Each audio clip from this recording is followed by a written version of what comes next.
Imagine you worked hard your entire life, saved diligently, and put away $100,000 for retirement. You did everything right. You were responsible, you delayed gratification, you built a nest egg. But here's the uncomfortable truth. If you kept that money in a savings account over the past 20 years, you didn't preserve your wealth. You lost roughly 40% of its purchasing power. That $100,000 can now buy what $60,000 could buy 2 decades ago. You didn't spend it recklessly. You didn't lose it to a bad investment. It was quietly, systematically stolen from you by inflation. Now here's the part that should make you angry. This wasn't an accident. This wasn't an unfortunate side effect of economic forces beyond anyone's control. Inflation, at the levels we've experienced, is a policy choice. And governments, despite their public hand-wringing about rising prices, actually love inflation. They love it because it solves their problems while making yours worse. It's the most politically convenient form of taxation ever invented, because most people don't even realize it's happening until it's too late. Politicians stand at podiums and promise to fight inflation. Central bankers speak in careful, technical language about price stability and inflation targets. But behind closed doors, inflation is their best friend. It erodes government debt, it inflates tax revenues without raising tax rates, and it punishes the one behavior that used to be considered virtuous: saving money. This is the story of why governments love inflation, and why, if you're a saver, someone who works hard and puts money aside, you're always the one who loses. Understanding this isn't just about economics, it's about understanding the fundamental conflict between your financial interests and the government's fiscal convenience. Point 1. The debt eraser. How inflation makes government debt disappear. Let's start with the most obvious reason governments love inflation. It makes their massive debts shrink in real terms. Right now, the United States government owes over $36 trillion. Japan's debt exceeds 260% of its GDP. Most developed nations are drowning in debt accumulated from decades of spending more than they collect in taxes. This debt should be a crisis, an existential threat to fiscal stability. But inflation provides a magical escape hatch. Here's how the trick works. When a government borrows money, it promises to pay back a fixed amount in the future. If the US government issues a 10-year bond for $1,000, it must pay back $1,000 in 10 years plus interest. But here's the key. That $1,000 payment is fixed in nominal terms, not real terms. If inflation runs at 3% annually over those 10 years, the real value of that $1,000 repayment drops by about 26%. The government pays back the same number of dollars, but those dollars are worth far less. It's debt reduction without actually reducing debt. This is financial alchemy for governments. They borrow real money, money with actual purchasing power, and they repay it with inflated money that buys less. Imagine if you could do this with your mortgage. Borrow $300,000 to buy a house, and then pay it back with money that's only worth $220,000 in today's terms. You'd call that a windfall. Governments call it monetary policy. The scale of this wealth transfer is staggering. When inflation runs higher than the interest rate on government bonds, a situation called negative real interest rates, the government is effectively being paid to borrow. Savers who buy government bonds are losing purchasing power every year they hold them, while the government's debt burden shrinks.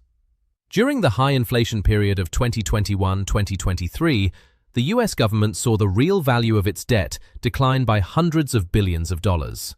The taxpayers didn't pay this down, inflation did. This is why governments never truly prioritize eliminating inflation. They talk about it, they target 2% inflation rates, but they never target 0 or negative inflation. Why? Because moderate, steady inflation is the perfect tool for managing otherwise unmanageable debt. It's a slow-motion default that doesn't technically count as default.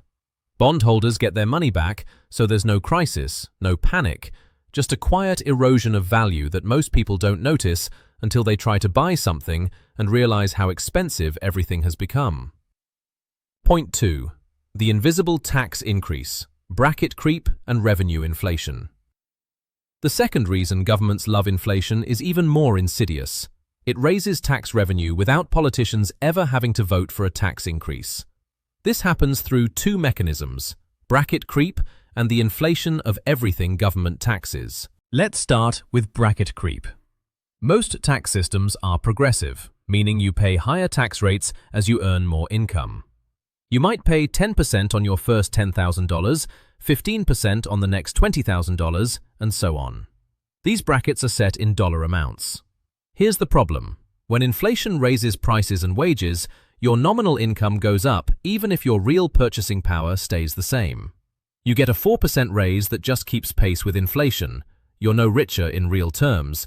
But now, more of your income falls into higher tax brackets. You're paying a higher percentage in taxes despite not actually being better off. Many countries have indexed their tax brackets to inflation, adjusting them each year. But these adjustments are often imperfect, delayed, or based on understated inflation measures. And many taxes aren't indexed at all. Capital gains taxes, for instance, are paid on nominal gains, not real gains. If you bought stock for $10,000 and sold it 10 years later for $15,000, you pay capital gains tax on that $5,000 gain, even if inflation means that $15,000 has the same purchasing power as your original $10,000. You didn't get richer, you just broke even in real terms. But the government taxes you anyway on the gain that inflation created. The revenue impact is enormous. As inflation pushes up wages and prices, governments collect more income tax, more sales tax, more property tax, as home values inflate, and more capital gains tax, all without ever passing a new tax law. Politicians can stand before voters and honestly say, "We didn't raise your taxes," while tax revenues surge. It's the perfect political strategy: higher government revenue with zero political cost. This is particularly cynical because the government creates the inflation that drives this process.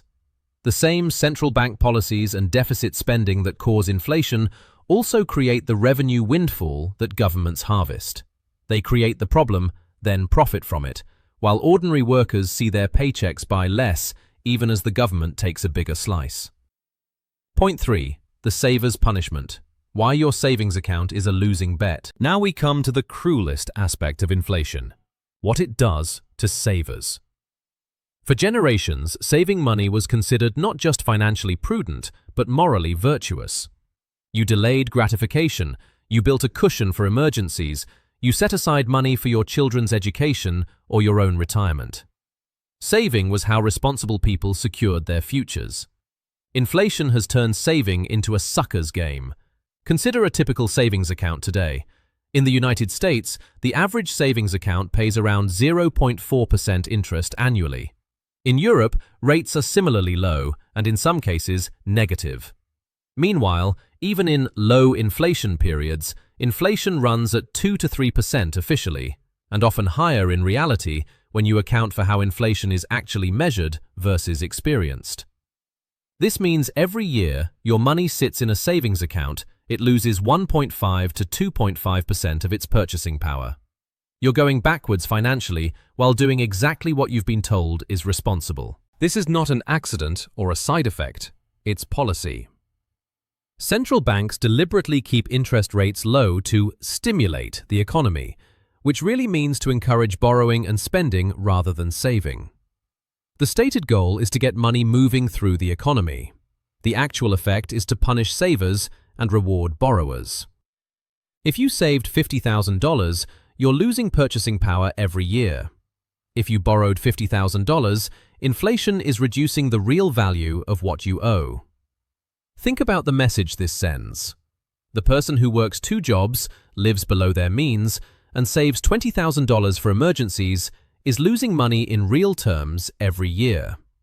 Meanwhile, someone who maxed out their credit cards and took out a car loan they couldn't quite afford finds that inflation makes those debts easier to pay off with inflated wages. We claim to value responsibility and thrift, but our monetary system punishes exactly those behaviors. For retirees and those approaching retirement, this is particularly devastating. You spent 40 years saving for retirement, building a nest egg that was supposed to provide security. But if you're getting 0.5% interest while inflation runs at 3%, your savings are being devoured. That $500,000 retirement fund loses $12,500 in purchasing power every year, even if you don't spend a dime of it. The government tells you to save for retirement, then implements policies that systematically destroy the value of those savings. The alternative, investing in stocks or real estate to beat inflation, requires taking on risk that many savers, particularly retirees, cannot afford. Not everyone has the financial sophistication or risk tolerance to become an investor. Many people just want a safe place to store their money where it maintains its value. Inflation has made that impossible. The safest financial choice, holding cash or keeping money in insured bank accounts, is guaranteed to make you poorer every single year. Point 4. The Asset Inflation Casino. How inflation creates wealth inequality. Inflation doesn't affect everyone equally, and this is where governments' love of inflation becomes even more problematic. Inflation creates a two-tiered system where those who own assets get richer, while those who rely on wages and savings get poorer. This isn't a side effect, it's a fundamental feature of how inflation works. When central banks create inflation by expanding the money supply and keeping interest rates low, that new money doesn't spread evenly through the economy. It enters through specific channels, primarily the financial system. Banks get access to cheap money first, large corporations can borrow at low rates, and investors can take advantage of low interest rates to buy assets.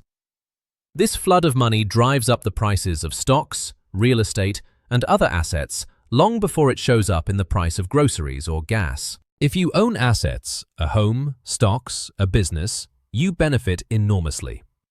Your house that was worth $300,000 is now worth $500,000. Your stock portfolio has doubled.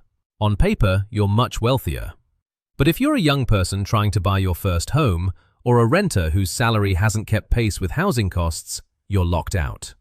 The wealth gap widens not because the rich are necessarily working harder or smarter, but because inflation systematically advantages asset owners over wage earners and savers. This is why wealth inequality has exploded during periods of high money creation and low interest rates. The wealthiest 10% own about 70% of all stocks and investment assets. When those assets inflate in price, the wealthy capture most of the gains.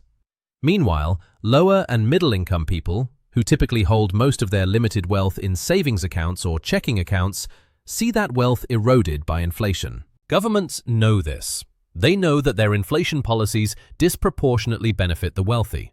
But they continue these policies because they solve the government's problem, managing debt and boosting tax revenue even as they worsen inequality. Politicians then turn around and rail against wealth inequality, proposing new taxes on the rich, without acknowledging that their monetary policies created much of that inequality in the first place. Point 5. The political convenience. Why inflation is the perfect hidden tax. Finally, we arrive at perhaps the most important reason governments love inflation. It's politically convenient in ways that traditional taxation never could be.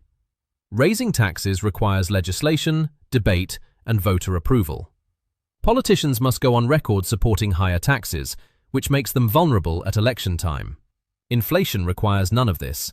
It's taxation without representation, revenue extraction without legislation. When the government needs more money, it has two obvious choices: raise taxes or borrow. Raising taxes is politically toxic. Borrowing adds to the debt, which eventually becomes unsustainable. But there's a third option that's politically much easier: create inflation. Expand the money supply, keep interest rates artificially low, run deficits that the central bank finances by purchasing government bonds. The result is inflation, which raises revenue through bracket creep, reduces debt in real terms, and transfers wealth from savers to the government. The beauty of this scheme, from a government's perspective, is that voters don't understand it. When prices rise, people blame greedy corporations, supply chain problems, or foreign countries. They rarely connect rising prices to government monetary and fiscal policy. Politicians can express sympathy with struggling families, promise to do something about inflation, while quietly benefiting from the very inflation they claim to oppose. This is why you'll notice that governments and central banks never actually promise to stop inflation, only to control it, to keep it moderate or at their target rate. A 2% inflation target means your money loses half its value every 35 years.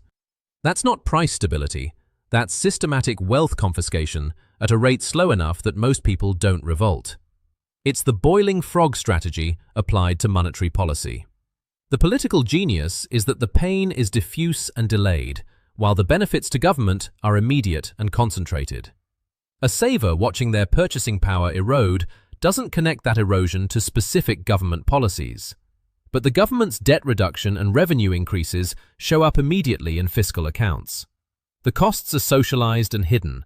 The benefits are captured by those in power. This is also why financial literacy is so poorly taught in schools. An educated public that understood how inflation transfers wealth from citizens to governments would be far less tolerant of inflationary policies. It's in the government's interest to keep monetary policy mysterious, technical, and boring, something ordinary people don't pay attention to until prices at the grocery store become unbearable. So here we are, facing an uncomfortable truth. The relationship between citizens and their government includes a systematic wealth transfer that most people never notice. Governments love inflation because it erodes their debt, increases their revenue without raising taxes, and allows them to fund spending without the political cost of honest taxation. It's the perfect fiscal tool, effective, invisible, and politically convenient. But for savers, for anyone who works hard, lives responsibly, and tries to build financial security, inflation is a silent thief. It steals purchasing power from your savings account. It pushes you into higher tax brackets without making you wealthier.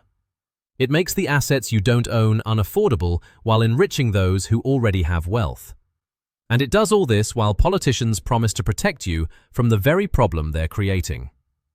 The traditional virtues of thrift, saving, and financial responsibility have been turned into liabilities in an inflationary system. The person who saves diligently is punished. The government that spends recklessly is rewarded. This isn't capitalism, and it isn't a free market. It's a rigged system where the rules favor those who create money and debt over those who create value and savings. Understanding this doesn't give you an easy solution. You can't opt out of the monetary system. You can't refuse to participate in inflation, but you can make informed decisions. You can understand why keeping large amounts of cash is a losing strategy. You can recognize that you need to become an investor, not just a saver, even if that means taking on risks you'd prefer to avoid. You can push for political change, for honest money, for central bank policies that don't systematically punish responsibility. Most importantly, you can stop believing the comfortable lie that inflation is a natural force like the weather, something that just happens. Inflation at the levels we experience is a choice. It's a policy. It's a tool that governments use to solve their problems by creating yours. They love inflation because it benefits them at your expense. And until more people understand this, until we demand better, savers will always lose while governments always win. That's why governments love inflation, and why your savings account is quietly making you poorer every single day.